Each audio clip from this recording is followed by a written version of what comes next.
Assalamualaikum warahmatullahi wabarakatuh. Perkenalkan, nama saya Nur Hasmi dari kelas DNA.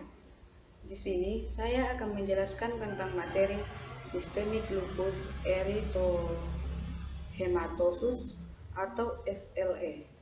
Baik, langsung saja kita langsung masuk ke dalam definisi.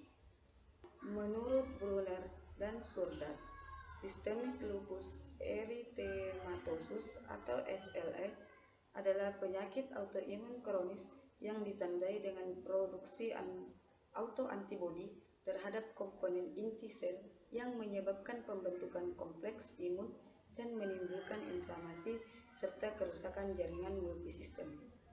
Sedangkan menurut buku ajar keperawatan medikal bedah, SLE merupakan penyakit inflamasi multisistem dengan perjalanan penyakit berupa periode eksaserbasi dan remisi yang dapat menyerang kulit, ginjal, sendi, darah, dan juga sistem syaraf. Selanjutnya kita masuk ke dalam etiologi. Penyebab pasti LSE tidak diketahui, tetapi dapat dipahami merupakan interaksi dari beberapa faktor, diantaranya yaitu faktor genetik, yang kedua faktor hormonal, yang ketiga faktor lingkungan, yang keempat faktor imunologis. Selanjutnya ada faktor predisposisi. Individu dengan kondisi berikut memiliki resiko lebih tinggi, yaitu jenis kelamin perempuan, usia reproduktif, riwayat keluarga penyakit autoimun, ras tertentu, paparan sinar matahari berlebihan, mengonsumsi obat pemicu, infeksi virus, stres kronis, dan juga gangguan hormonal. Selanjutnya kita masuk ke dalam patofisiologinya. Faktor pemicu seperti UV infeksi, stres, hormon dapat menyebabkan kerusakan sel. Kerusakan sel akan melepaskan antigen inti dan dikenali sebagai benda asing. Antigen tersebut akan menangkap antigen dan mengaktifkan sel T. Nah, sel T yang aktif akan mengaktifkan sel B. Kemudian sel B memproduksi autoantibodi seperti ANA, anti-dsDNA, anti-SM. Selanjutnya, autoantibodi akan berikatan dengan antigen inti untuk membentuk kompleks imun. Kemudian kompleks imun ini mengendap di kulit, ginjal, sendi, darah, dan lain-lainnya. Kemudian endapan kompleks imun akan mengaktifkan komplement dan menimbulkan inflamasi berat. Inflamasi berulang dapat menyebabkan kerusakan jaringan, lalu menimbulkan gejala khas SLE seperti ruam, malar, artalgia, proteinuria, anemia, dan juga kelelahan. Selanjutnya kita masuk ke dalam manifestasi kliniknya. Di sini ada gejala khas dan juga tanda-tanda objektif. Gejala khasnya yaitu kulit terasa panas dan perih saat terkena sinar matahari, wajah mudah memerah bila terpapar UV, nyeri sendi, kaku sendi di pagi hari, kelelahan berat, demam ringan berulang, urin berbusa, pembengkakan pada kaki atau wajah, sakit kepala, sesak atau nyeri dada, hilang nafsu makan, penurunan berat badan, gangguan konsentrasi dan ingatan, mudah memar. Kemudian kita masuk ke dalam tanda-tanda objektif. Yang pertama, ruam malar, fotosensitivitas, lesi eritema dan lesi diskoid, ulkus mulut tidak nyeri, alopecia, nyeri tekan pada sendi, pembengkakan sendi non erosif, edema ekstremitas, tekanan darah meningkat, hematuria. Selanjutnya kita masuk ke dalam pemeriksaan penunjang. Pemeriksaan penunjangnya di sini ada 5, yaitu pemeriksaan laboratorium hematologi, dapat dilakukan pemeriksaan darah lengkap, laju endap darah, pemeriksaan komplement. Yang kedua, pemeriksaan imunologi. Pemeriksaan ini adalah pemeriksaan yang paling khas untuk SLE. Yang ketiga, pemeriksaan urin dan fungsi ginjal. Yang keempat, pemeriksaan radiologi. Yang kelima, pemeriksaan biopsi. Penata laksanaan medis. Adapun penata laksanaan medisnya di sini ada dua, yaitu terapi farmakologi dan terapi non-farmakologi. Yang pertama itu terapi farmakologi, bertujuan untuk mengontrol inflamasi, mencegah kerusakan organ lebih lanjut. Adapun terapi farmakologi yang dapat diberikan pada penderita SLE diantaranya adalah yang pertama, terapi non-steroid anti-inflammatory drugs. Yang kedua, kortikosteroid atau anti-inflamasi kuat. Yang ketiga, anti-malaria atau standar terapi SLE. Yang keempat, imunosupresan. Yang kelima, biologis atau terapi target molekuler. Yang keenam, terapi antikoagulan jika ada antiphospholipid syndrome. Selanjutnya, kita masuk ke dalam terapi non-farmakologinya. Terapi non-farmakologi yang dapat diberikan pada penderita SLE adalah edukasi proteksi cahaya UV untuk mencegah flare SLE yang dipicu oleh UV. Yang kedua, istirahat dan manajemen aktivitas, mengurangi fatigu dan melindungi sendi. Yang ketiga, diet seimbang untuk mendukung pemulihan jaringan dan kontrol inflamasi. Yang keempat, manajemen stres, hentikan obat pemicunya untuk menghentikan proses autoimun akibat obat. Yang kelima, monitoring berkelanjutan untuk mengontrol aktivitas penyakit dan mencegah kerusakan organ. Selanjutnya, asuhan keperawatan berdasarkan buku 3S. Kita masuk ke dalam kasusnya. Seorang pasien perempuan berusia 40 tahun datang ke rumah sakit dengan keluhan wajah sering memerah, panas, dan perih setelah terkena sinar matahari. Sendi tangan dan lutut sangat nyeri, terutama pada pagi hari. Tubuh mulai lelah, sering demam sore hari, dan kaki membengkak sejak beberapa hari terakhir. Pasien mengatakan urin berbusa dan nafsu makan menurun.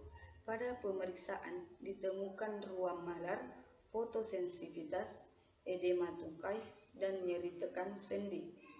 Tanda vitalnya, suhunya 38,2 derajat Celcius, tekanan darahnya 132/92 mmHg, nadinya 98 kali per menit, pernapasannya 20 kali per menit. Sesuai diagnosis sistemis lupus eritomatosus atau SLE dengan lupus nephritis. Selanjutnya kita masuk ke dalam pengkajian.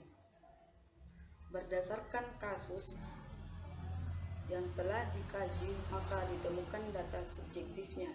Pasien mengatakan wajah memerah, panas, dan perih setelah terkena sinar matahari. Pasien mengeluh nyeri pada sendi, tangan, dan lutut, terutama saat bangun pagi. Pasien merasa cepat lelah meskipun melakukan aktivitas ringan. Pasien mengatakan sering demam sore. Pasien merasa kakinya membengkak sejak beberapa hari terakhir. Pasien mengatakan urin berbusa dan berkurang jumlahnya. Pasien mengeluh nafsu makan menurun. Pasien mengatakan kadang mengalami sakit kepala dan sulit berkonsentrasi. Adapun data objektifnya yaitu fotosensitivitas positif, kulit memerah saat terkena UV, edema tungkai, nyeri tekan pada sendi, tangan, dan lutut. Tanda vital, suhu 38,2 derajat Celcius, tekanan darah 132/92 mmHg, nadi 98 kali per menit, pernapasan 22 kali per menit. Rambut tampak rontok, kreatinin sedikit meningkat, pasien tampak lemah dan tampak letih, tampak ruam malar. Berdasarkan DSDO-nya, saya mengangkat 3 diagnosis, yaitu gangguan integritas kulit berhubungan dengan paparan bahan kimia iritatif atau sinar UV dan proses penyakit kulit.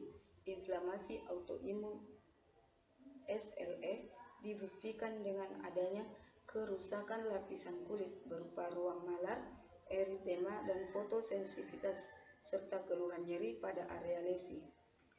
Yang Intoleransi aktivitas berhubungan dengan ketidakseimbangan antara suplai dan kebutuhan oksigen akibat anemia dibuktikan dengan keluhan mudah lelah, nadi meningkat, tampak lemah.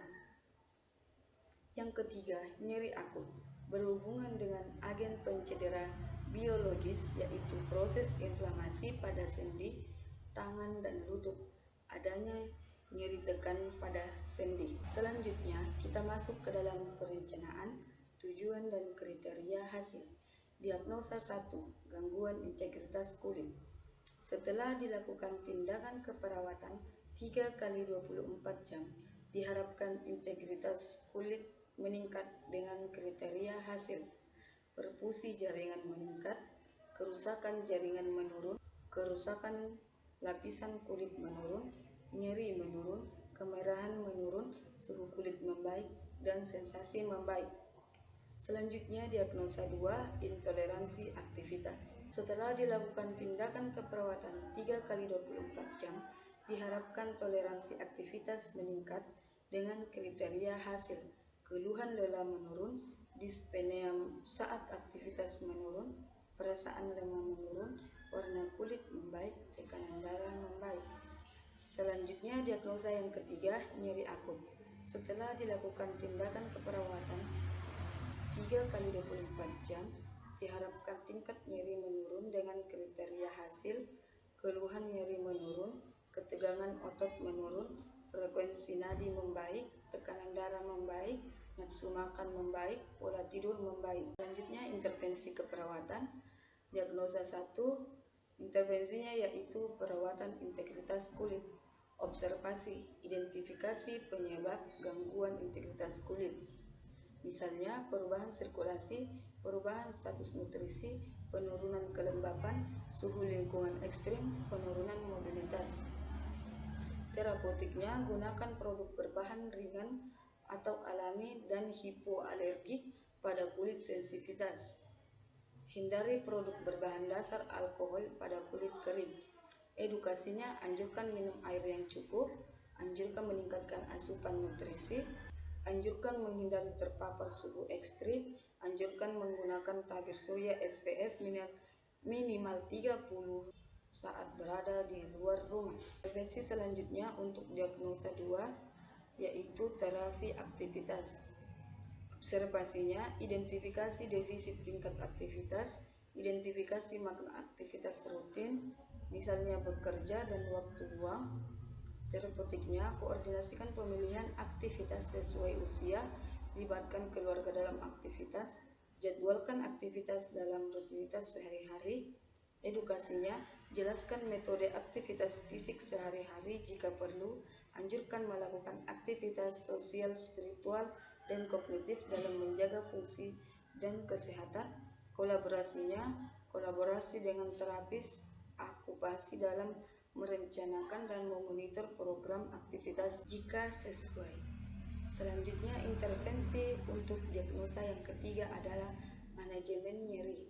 Observasinya, identifikasi lokasi, karakteristik, durasi, frekuensi, kualitas, dan intensitas nyeri, identifikasi skala nyeri, identifikasi faktor yang memperberat dan memperingan nyeri. Terapeutiknya, berikan teknik non-farmakologis untuk mengurangi rasa nyeri, fasilitasi istirahat dan tidur. Edukasinya, jelaskan penyebab, periode, dan pemicu nyeri, jelaskan strategi meredakan nyeri. Kolaborasinya, kolaborasi pemberian analgetik jika perlu. Selanjutnya, implementasi dan evaluasi.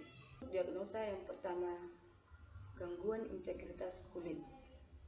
Observasinya, mengidentifikasi penyebab gangguan integritas kulit, misalnya perubahan sirkulasi, perubahan status nutrisi, penurunan kelembapan, suhu lingkungan ekstrim, penurunan mobilitas.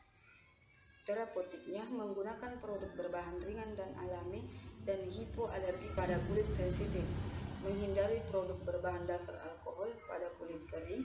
Edukasinya, menganjurkan minum air yang cukup, menganjurkan meningkatkan asupan nutrisi, menganjurkan menghindari terpapar suhu ekstrim, menganjurkan dianjurkan menggunakan tabir surya SPF minimal 30 saat berada di luar rumah. Evaluasinya yaitu kulit pasien tampak lebih bersih dan terjaga, kemerahan atau iritasi berkurang, tidak muncul tanda infeksi, serta pasien mampu memahami dan menerapkan cara perawatan kulit dengan benar. Selanjutnya, diagnosa yang kedua, intoleransi aktivitas. Observasinya mengidentifikasi defisit tingkat aktivitas, mengidentifikasi makna aktivitas rutin, misalnya bekerja dan waktu luang. Terapeutiknya mengkoordinasikan pemilihan aktivitas sesuai usia, melibatkan keluarga dalam aktivitas, menjadwalkan aktivitas dalam rutinitas sehari-hari.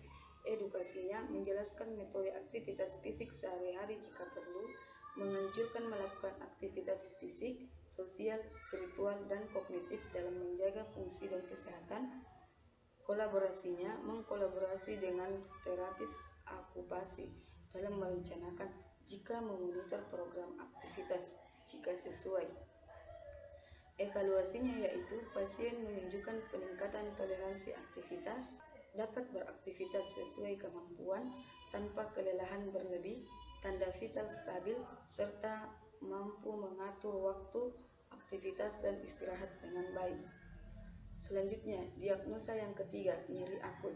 Observasinya mengidentifikasi lokasi, karakteristik, durasi, frekuensi, kualitas, intensitas nyeri, mengidentifikasi skala nyeri, mengidentifikasi faktor yang memperberat dan memperingan nyeri.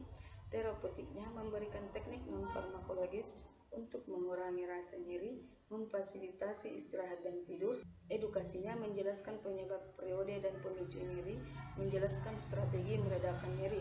Kolaborasinya mengkolaborasikan pemberian analgetik jika perlu. Evaluasinya yaitu intensitas nyeri menurun, pasien tampak lebih nyaman dan dapat beristirahat, memahami pemicu nyeri, serta strategi penata laksanaannya, dan mampu melakukan aktivitas ringan tanpa terganggu nyeri. Selanjutnya, kesimpulan.